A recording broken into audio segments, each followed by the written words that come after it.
오늘 시편 35편은 다윗의 탄원시입니다. 하나님 앞에 정말 어려움 가운데 있을 때 간구하며 하나님 도와주십시오 이렇게 기도하는 시편입니다. 1절부터 3절까지를 보면 다윗이 지금 얼마나 지금 심각한 상황 가운데 있는가를 볼 수 있습니다. 지금 마치 전장터에 있는 것 같은 그런 모습으로 또 실제로 그런 상황 가운데 있는 것을 묘사하고 있습니다. 우리가 신앙생활을 할 때 사실 믿음 안에서 산다는 것이 그렇게 만만치 않습니다. 그래서 늘 성경에서는 그것이 마치 영적 전투인 것을 그렇게 비유하면서 말씀하고 있는데 실제적으로 그렇습니다. 대적자 사단은 우리가 끊임없이 하나님 앞에서 넘어지게 하게끔 하기 위해서 엄청나게 노력을 합니다.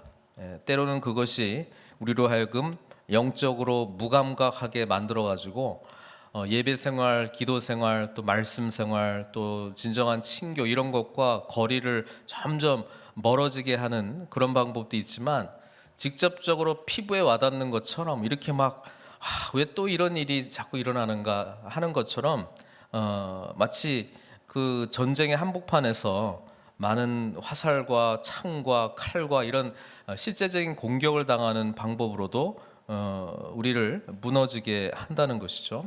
그래서 늘 우리는 깨어 있어야 됩니다. 스스로 깨어 있는 게 어렵기 때문에 이렇게 기도하는 시간을 정기적으로 정해서 기도하는 것이 우리를 지켜주기도 하고요.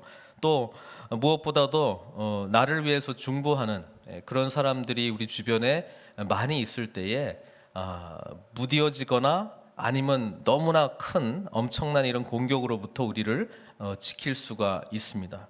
지킬 수 있는 방법이 뭐냐? 다윗이 지금 절망 가운데서 어떻게 행하는가를 보면서 우리가 답을 찾을 수 있는데요. 다름 아니라 하나님을 부르고 있다는 것이죠. 아무리 힘들고 어려운 상황일지라도 다윗이 첫 번째로 내뱉는 이야기는 1절에 여호와여, 바로 우리가 하나님께 기도할 때 그것이 탄원으로 시작되죠. 지금 어려운 상황을 하나님 앞에 도와주십시오 이렇게 간청하는 것으로 시작되지만 사실은 그것이 해결받을 수 있는 열쇠라고 하는 사실입니다. 그래서 늘 우리는 여호와 하나님 앞에 깨어서 힘들 때든지 기쁠 때든지, 기쁠 때는 감사와 찬송으로, 힘들 때는 이렇게 탄원하는 그런 마음으로 하나님 앞에 찾아갈 때 거기서 답을 얻을 수 있다는 것입니다. 지금 다윗이 어떻게 이야기하냐면 여호와여 나와 다투는 자와 다투시고 나와 싸우는 자와 싸우소서. 무슨 이야기입니까? 하나님이 좀 싸워주십시오. 하나님이 좀 내 삶에 좀 개입해 주십시오. 하나님이 좀 싸워주십시오. 지금 이 고백을 하는 겁니다. 사실 이게 영적 전쟁의 키죠. 우리가 싸워 이길 수는 없습니다. 우리가 싸워 이길 수 있는 것은 싸워 이길 수 있는 능력이 되시는 주님께 의지하는 그 기도로 말미암아 승리하는 것이지 우리 자체에 무슨 능력이 있어서 사단의 여러 가지 괴계나 이런 영적 전쟁에서 우리 스스로가 이길 수가 없습니다. 그래서 다윗이 사실은 절망 가운데, 고통 가운데 지금 그 탄원하는 이 내용이 사실은 정답을 주고 있는 것이죠. 하나님께 나오라는 거예요. 다투는 자라고 하는 이 단어는 법정 용어입니다. 그러니까 변론할 때, 그렇죠? 법정 공방을 할 때 쓰는 단어이고 뒤에 나오는 다투시고는 전쟁터에서 쓰는 용어입니다. 그러니까 전쟁터에서만 지금 한정돼서 쓰는 게 아니고 여러 가지 지금 하나님 앞에서 살려고 할 때 지금 부딪히는 많은 부분에서 지금 다윗은 괴롭다는 것이죠. 우리 주님께서도 말씀하셨습니다. 의의 길, 주님의 길, 진리의 길을 걷는 자는 좁은 길을 가는 것이고 고난을 예수 그리스도께서 지셨던 것처럼 우리도 이 고난 가운데 참여해야 된다는 것을 말씀하고 있습니다. 사실 우리는 그런 이야기 별로 듣고 싶지 않습니다. 그냥 예수 믿고 잘 살고 편안해지면 되는 것이지 뭘 또 고난을 내가 일부러 찾아가려고 하느냐. 근데 이게 실제거든요.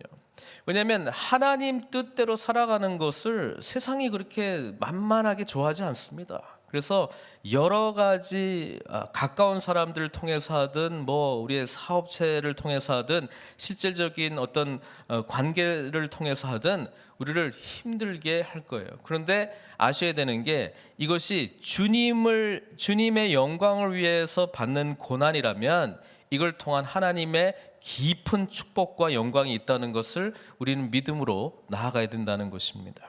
다윗이 그 처절한 싸움의 한복판에서 정말 하나님께 싸워달라고 간구하고 있는 것입니다.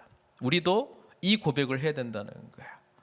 내 스스로 이겨낸다라고 하는 게 어떻게 이겨내냐 하면 하나님 앞에 납작 엎드려서 주님밖에 없습니다. 주님께서 개입해 주십시오. 주님께서 지금 싸워 주십시오. 이 고백을 할 때 우리가 승리할 수 있다는 것입니다. 더 구체적으로 표현하고 있죠. 방패와 손방패를 잡으시고 일어나 나를 도와주소서. 무슨 이야기입니까? 원래 전쟁터에 나갈 때 방패 든 자가 따로 있죠. 방패 든 자가 따로 있어서 뭐 창을 던질 때라든지 활을 쏠 때든지 방패 든 자가 앞에 딱 그 방패를 들고 오다가 이제 방어해주고 뒤에서는 이제 일어설 수 있도록 준비해 주는 건데 하나님이 그 역할을 해달라는 거예요. 보호해달라는 거예요. 지켜달라는 이야기를 해주고 있습니다. 이 히브리 원어를 보면 1절, 2절, 3절 지나갈수록 그 단어 숫자가 점점 작아져요. 무슨 말입니까? 위급하니까 더 이상 뭐 길게 말할 것도 없다는 거예요. 그러니까 그냥 도와주십시오. 이걸로 지금 나가는 거거든요. 근데 결국 3절에 보면 이제 창을 빼사 나를 쫓는 자의 길을 막으시고 또 내 영혼에게 이거 지금 다윗이 말하고 싶은 거죠. 하나님, 저에게 가장 위로가 되고 가장 확신이 되는 게 뭐냐? 나는 내 구원. 나는 내 구원이다. 하나님이 그 음성을 내게 들려달라는 거예요. 지금 뭐 방패 이미지도 썼고 창 던져달라, 뭐 다투는 자와 다투어 주십시오 이런 이미지를 썼지만 다윗에게 가장 큰 위로가 되는 건 뭐냐면 나는 내 구원이라, 이 음성을 듣고 싶다는 거예요. 그만큼 다윗에게 가장 위로가 되는 것은 하나님께서 구원자 되신다라고 하는 그 음성을, 정말 그 확신을 마음판 가운데 지금 심겨달라는 이야기를 하고 있습니다. 우리가 세상 가운데서 이렇습니다. 사실 극복할 수 있는 이유는 나를 구원해 주신 그 하나님의 구원의 은혜에 깊이 잠길 때, 이 확신이 흔들리지 않을 때에 사실 두려움이 없는 거거든요. 왜? 나를 구원해 주신 하나님이 뭐 그냥 쓸데없이 구원해 주셨겠습니까? 그러니까 여러 사람들 중에 그냥 특별하게 그냥 한 사람 택해가지고 너는 그냥 뭐 이 세상 대충 살다가 그냥 죽어서 그냥 천당 간다, 그런 개념으로 우리를 구원해 주신 게 아니잖아요. 우리를 구원해 주셨다면 하나님의 놀라운 특별한 뜻이 있는 것이고, 하나님 나라 은혜 가운데 하나님 나라 비전을 품고 정말 쓰임받는 자로 나를 귀하게 여기신 그 하나님, 그리고 나에게 뜻이 있으신 하나님, 그 은혜를 우리가 발견해야 된다는 거예요. 그러니까 전쟁터 한복판에서도 하나님이 나에게 이렇게 싸우다가 그냥 인생 그냥 의미 없이 끝나게 할 건 아니다. 나 분명히 하나님이 구원해 주신 그 깊은 뜻이 있는 줄 난 믿는다. 그러니까 하나님, 그 확신을 다시 심겨주십시오. 나는 내 구원이다. 이 말씀이 확실하게 내 마음 가운데 믿어질 수 있도록 말씀해달라. 이게 지금 다윗이 간구하고 있는 이야기입니다. 그러니까 이 담대함으로 지금 적들이 막 지금 공격해오고 있는데 이제 대적기도 하는 거예요. 쉽게 이야기하면 4절부터 내 생명을 찾는 자들이 부끄러워 수치를 당하게 하시며 나를 상해하려 하는 자들이 물러가 낭패를 당하게 하소서. 어떻게 보면 저주하는 것 같지만 하나님을 믿고, 나를 구원해 주신 하나님을 믿고 담대하게 그냥 물러가라, 사탄아 물러가라, 이거 하고 있는 거거든요. 지금 5절 그들을 바람 앞에 겨와 같게 하시고 여호와의 천사가 그들을 몰아내게 하소서. 그들의 길을 어둡게 미끄럽게 하시며 여호와의 천사가 그들을 뒤쫓게 하소서. 이렇게 이야기하고 있습니다. 여러분, 우리가 담대함으로 이 사단의 여러 가지 공격들에 대해서 대적기도 할 줄 알아야 돼요. 근데 그 대적기도가 내가 입술로 예수 그리스도 이름으로 명하노니 뭐 이렇게 한다고 그 뭐 공식된다고 그게 아니고, 마음 가운데 하나님이 내 구원이시다, 이 믿음의 확신 속에서 우리가 담대하게 대적하면 사단이 꼼짝없이 물러가게 되어 있다는 것입니다. 그 기도하라는 거예요. 근데 7절에 다윗이 이런 고백을 해요. 그들이 까닭 없이 나를 잡으려고 그들의 그물을 웅덩이에 숨기며 까닭 없이 내 생명을 해하려고 함정을 팠사오니. 여러분, 우리가 까닭 없이 당하는 고난들이 있습니다. 까닭 없이 이유를 모르는 거예요. 이 도대체 왜 이런 일들이 나에게 나타나는가? 그런데 조금 더 영적 분별력으로 바라보게 되면 이게 사단의 공격일 수도 있다는 것을 우리가 또 분별할 줄 알아야 된다는 것입니다. 그럴 때 하나님을 더욱더 부르짖고 기도 가운데 하나님이 내 구원이시다. 나 하나님께서 내 구원의 방패가 되신다. 이 믿음으로 더욱더 깊이 나아가야 된다는 것입니다. 사단이 공격할 때 우리에게 유익이 있습니다. 어떤 유익이 있냐면 더 기도하게 된다는 거죠. 더 하나님을 붙잡을 수밖에 없다는 것이죠. 뭐 이유가 없어. 이유가 없어. 그러니까 그 답을 하나님께로 자꾸 찾으려고 하다 보니까 결과적으로는 신앙이 더 연단되는 거예요. 연단되는 겁니다. 그렇죠? 그래서 이런 그 포괄적인 관점으로 우리에게 일어나는 상황들을 볼 수 있는 그런 건강한 시선이 필요합니다. 그래서 때로는 이 아픔, 고난 이걸 너무 그렇게 부정적으로 볼 필요는 없고요. 하나님이 우리를 구원해 주셨으니까 그 담대함으로 그 안에 숨겨진 하나님의 뜻을 발견할 필요가 있습니다. 요거 발견할 때 이제 사막에서 샘 솟는 그런 생명수가 흘러나오는 거죠. 이런 거 발견할 때에 저 사람은 도대체 기뻐할 수 없는 상황인데 어떻게 저렇게 기뻐할 수 있는가, 어떻게 저렇게 찬송할 수 있는가, 그런 걸 발견하게 되는 거고, 고린도 후서의 그 질그릇 비유처럼 질그릇 속에 담겨져 있는 뭔가가 있구나. 그게 뭔가가 뭡니까? 예수님이 드러나게 된다는 거예요. 약한 우리들은 깨지지만 우리 속에 담겨져 있는 보화 되신 주님은 더 드러나게 된다는 거예요. 그걸 위해서 우리가 부름받았다라고 하는 사실입니다. 8절에 보니까 멸망이 순식간에 그들에게 닥치게 하시며 계속 대적기도 하는 거예요. 그가 숨긴 그물에 자기가 잡히게 하시며 멸망 중에 떨어지게 하소서, 막 이렇게 속 시원히 하다 보니까 이 담대함이 또 생기지 않습니까? 그러니까 처음에는 도와주소서, 방패가 되어서서, 창이 되어서서 막 이렇게 하고 막 대적기도 하다가 9절에는 어떻게 되는 거예요? 내 영혼이 여호와를 즐거워하며. 그러니까 어떻게 보면 좀 미친 사람 같아요. 처음에는 힘들다고 막 하다가 나중에는 막 대적기도 하다가 이제는 여호와를 즐거워하며 그의 구원을 기뻐하리로다. 즐거움과 기쁨이 샘솟기 시작했다는 것을 지금 고백하고 있는 것입니다. 시편의 곳곳에 보면은 자기 영혼에게 막 명령하는 장면도 나오잖아요. 내 영혼아 하나님을 송축하라. 내 영혼아 송축하라. 이게 송축할 수 있는 상황이 아닌데도 지금 송축하라고 명령하는 거거든요. 때로는 우리가 하나님의 말씀의 권세를 힘입어서 우리 스스로에게 명령할 필요도 있습니다. 내가 지금 슬퍼할 존재가 아닌데, 그렇죠? 나는 하나님께서 구원해 주신 특별한 의미를 부여받은 하나님의 왕 같은 제사장인데 끊임없이 나의 존재가 무엇인지 그거를 자리매김을 잘 해야 되거든요. 그리고 그 은혜 가운데 잠기게 되면은 사실 감사와 찬송은 늘 할 수밖에 없는 우리 존재들이거든요. 근데 그 감사를 사단이 뺏어간단 말이에요. 이 세상이 우리로 하여금 기쁨을 뺏어간다는 거예요. 그러니까 그거를 지켜야 된다는 거예요. 그러니까 마음 지키는 게 그만큼 어렵다고 잠언서에서 이야기하고 있지 않습니까?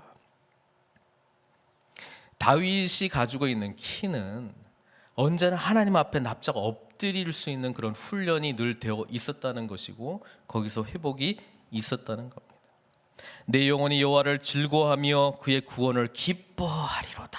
이 고백을 하잖아요. 그러면서 10절에 또 뭐라고 이야기하냐면 내 모든 뼈가 이르기를, 그러니까 몸 그냥 구석구석이 다 그냥 이 부분에 대해서 지금 뒤에 말하고자 하는 부분에 대해서 확신 있게 단언하건대 여호와 같은 이가 누구냐? 네. 절망적인 상황이 바뀐 건 아니에요. 그럼 지금 심적으로는 많이 바뀌었어요. 어떻게 바뀌었습니까? 자기가 정말 붙들어야 될 하나님이 누구신가에 대한 확신이 마음 가운데 굳건하게 지금 박혀 있다는 겁니다. 여호와가 누굽니까? 가난한 자를 그보다 강한 자에게 건지시고 구원하시는 하나님, 가난하고 궁핍한 자를 노력하는 자에게 건지시느니. 우리 하나님은 공의로우신 분이시고 우리 하나님은 하나님을 신실하게 찾는 자를 결코 포기하지 아니하시고 내버려두지 아니하시고 지켜주신다. 이 믿음이 분명하게 생기는 거예요. 그러니까 막 화살이 왔다 갔다 하고 막 창들이 막 날아가고 이 상황에서도 하나님이 다윗을 지켜주실 것이라고 하는 굳건한 믿음이 있는 것이죠. 따지고 보면 어디까지 갑니까? 다윗은 어린 나이에 사무엘 선지자로부터 기름 부음을 받았어요. 지금 많은 학자들이 이 상황이 어디냐, 사울로부터 쫓김을 당하고 있을 때 광야 시절 그렇게 보고 있거든요. 다윗이 늘 기댈 수 있었던 것은 자신이 믿고 있는 하나님은 신실하신 하나님인데, 하나님이 선지자를 통해서 나에게 분명히 말씀해 주셨는데 너는 장차 이 나라의 왕이 될 것이다.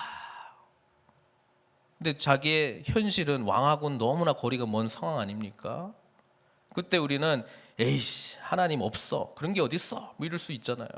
근데 다윗은 그렇지 않았다는 거예요. 오히려 하나님 앞에 납작 엎드려서 하나님 하나님 하나님 탄원하며 간청하며 부르짖었다라고 하는 사실입니다. 그리고 그런 부르짖는 그 순간 가운데에서 만족하고 하나님을 찬양할 수 있는 그 은혜를 경험했다는 거예요. 다윗이 그럴 수 있었던 게 어느 순간에서도 하나님이 분명하게 보였기 때문에 그렇습니다. 자기가 비록 비천한 신분일지라도 하나님은 결코 나를 그냥 내버려 두지 않으실 거야, 나를 지켜주실 거야, 나를 건져주시는 분이시야, 나는 그 하나님을 믿어. 이 담대함이 마음 가운데 나온 것이죠. 근데 우리 감정이라는 게 얼마나 복잡합니까? 웃다가도 울다가도 슬프기도 하고 가끔 막 원망하기도 하고, 기도할 때 그렇거든요. 답답할 때는요. 답답해서 막 신세 한풀이 하다가도 또 갑자기 뭐 찬송하다가 또 울다가 웃다가, 지금 다윗이 지금 이러고 있어요. 지금 또 이제 악행하는 자들 이제 하나님한테 막 따지는 거예요. 하나님 얘들이 이렇습니다, 이렇게 나를 힘들게 합니다. 하나님 앞에 또 11절부터 그렇게 톤이 바뀝니다. 불의한 증인들이 일어나서 내가 알지 못하는 일로 내게 질문하며, 뭐 그냥 공손하게 질문하는 게 아니고요, 모함해가지고 내가 하지 않은 일들 가지고 막 저 사람 나쁜 사람이라고 막 모함하고 있다는 거예요. 나는 그런 일을 한 적이 없는데 내가 알지 못하는 일로 내게 질문하며. 때로는 우리 교회 공동체 안에서도 난 전혀 그런 적이 없는데 뭐 그냥 이야기들이 때로는 막 찾아오고 그러지 않습니까? 한편으로는 본질적으로 그 문제를 뭐 해결해야 될 것처럼 막 이렇게 뭐 삼자 대면하고 뭐 이럴 수도 있습니다만은, 또 한편으로는요, 이게 결국은 뭐 하는 거냐? 공동체 깨트리는 거 아니냐? 결국은 뭐 하는 거냐? 나로 하여금 신앙생활 제대로 못하게 하는 거 아니냐? 결국은 뭐 하는 거냐? 나로 하여금 하나님 앞에 예배자로 온전히 쓰게 하는 거 못하는 거 아니냐? 이 판단이 빨리 있으면 여러분 그냥 하나님께 매달리고 하나님께 더 깊이 나아가야 되는 거예요. 다윗이 여기서 지금 따지고 있는 게 뭐예요? 잘잘못을 지금 해달라기보다는 궁극적으로 공의로우신 하나님께서 다 책임져 주실 거라고 믿고 하나님께 그냥 맡겨버리는 거예요. 보세요, 다윗이 어떻게 하는 걸 보세요. 지금 그 원수들은, 악인들은 이렇게 하거든요. 내게 선을 악으로 갚았다는 거예요. 나는 정말 그들에게 나쁜 거 한 적 없고 나쁜 의도를 가지고 한 것도 없는데 그들은 나의 선을 악으로 갚아서 나의 영혼을 정말 괴롭게 하고 있다는 거예요. 다윗은 이렇게 했거든요. 13절에 나는 그들이 병들었을 때에 굵은 베옷을 입으며 금식하며 내 영혼을 괴롭게 하였더니, 이게 무슨 말이냐면 아파하는 자와 같이 아파했습니다. 하나님, 나는 그들을 정말 진실로 힘들어할 때 내가 옆에 있어주지 않았습니까? 하나님 앞에 토로하지 않았습니까? 내 기도가 내 품으로 돌아왔도다.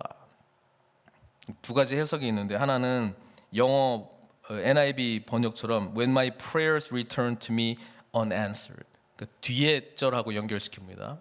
내 기도가 응답되지 않았을 때에, 그러면서 14절에 연결되고, 어떤 거는 하나님 앞에 정말 굵은 베옷을 입고 막 통에 자복하면서 이 영혼의 아픔과 고통과 또 죄를 위해서 지금 기도해 줬다는 거거든요. 근데 그것이 궁극적으로 하나님 앞에 나중에는 뭐 응답이 되었다, 이렇게도 해석이 됩니다만은, 그것보다는 내 기도가 뭐 헛되게 지금 아무런 답도 없이 그렇게 찾아왔다, 그렇게 보는 것이 좋을 것 같습니다.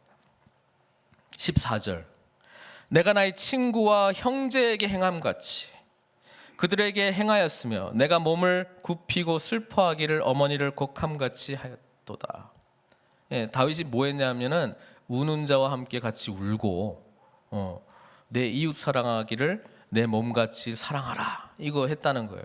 하나님이 원하시는 인자, 은혜 받은 자의 삶의 태도죠. 근데 돌아온 거는 15절, 그러나 내가 넘어짐에 그들이 기뻐하여 서로 모임이여 불량배가 내가 알지 못하는 중에 모여서 나를 치며 찢기를 맞이하는도다.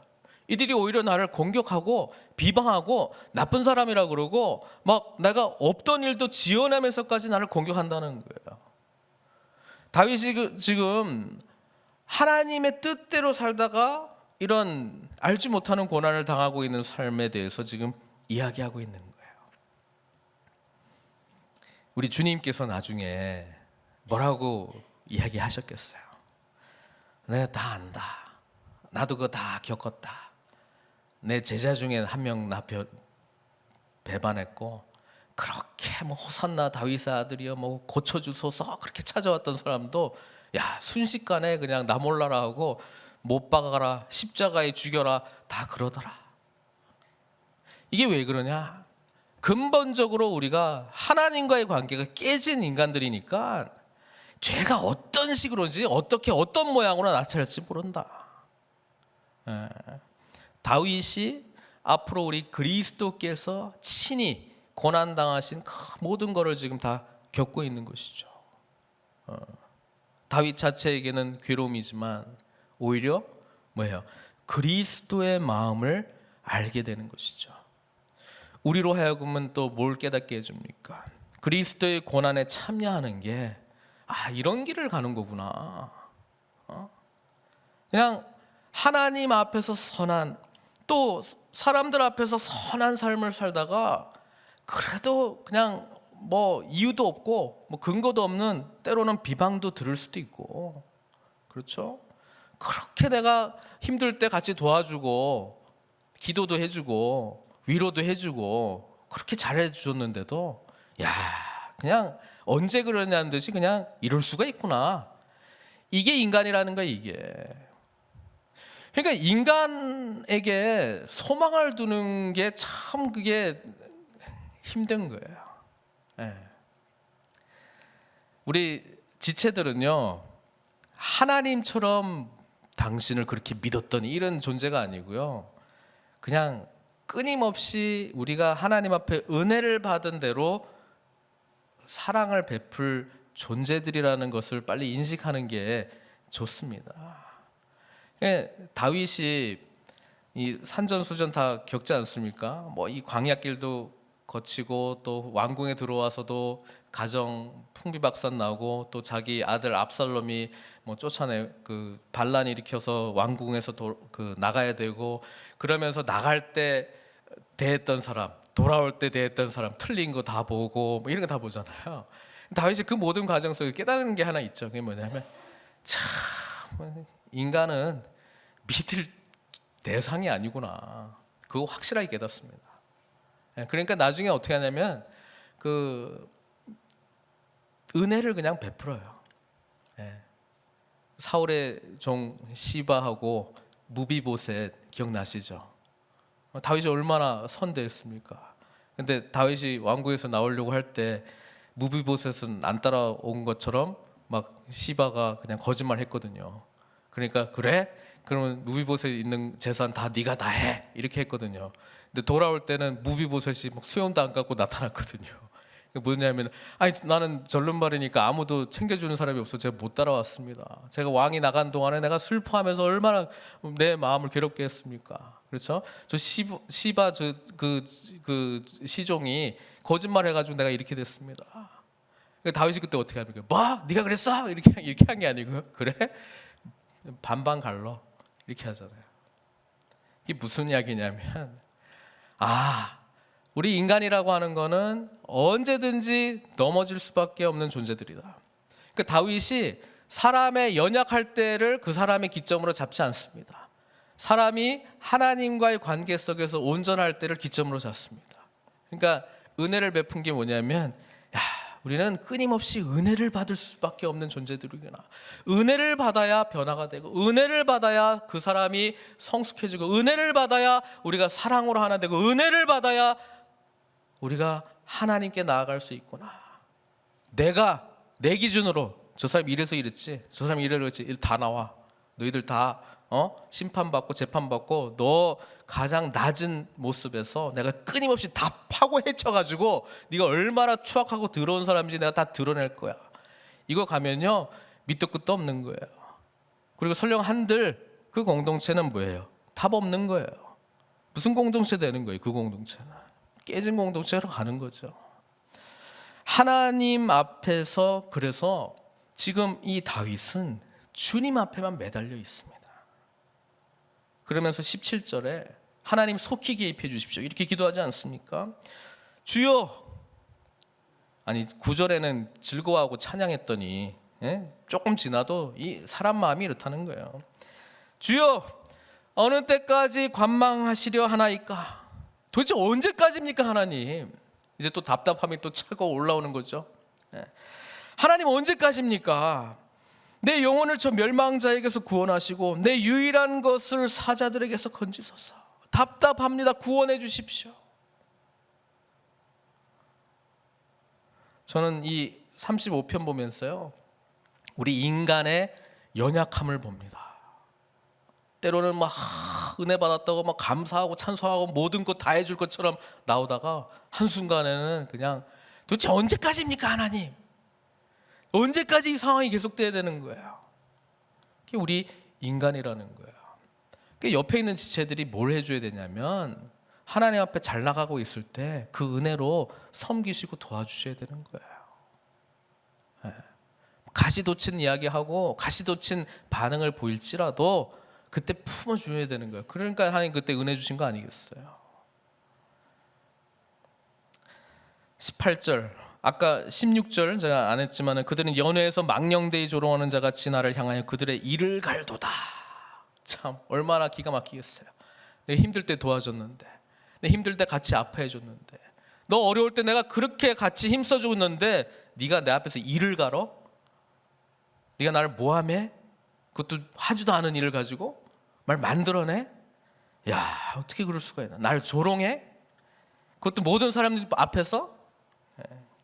18절 내가 대회 중에서 큰 모임 중에서 나는 주께 감사하며 많은 백성 중에서 주를 찬송하리로다.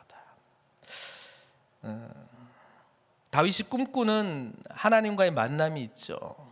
그리고 그 만남을 위해서 간절하게 기도하는 모습을 우리는 이 시편을 통해서 보게 되는데요. 여기에 답이 있는 거예요. 다윗이 꿈꾸는 회복된 공동체.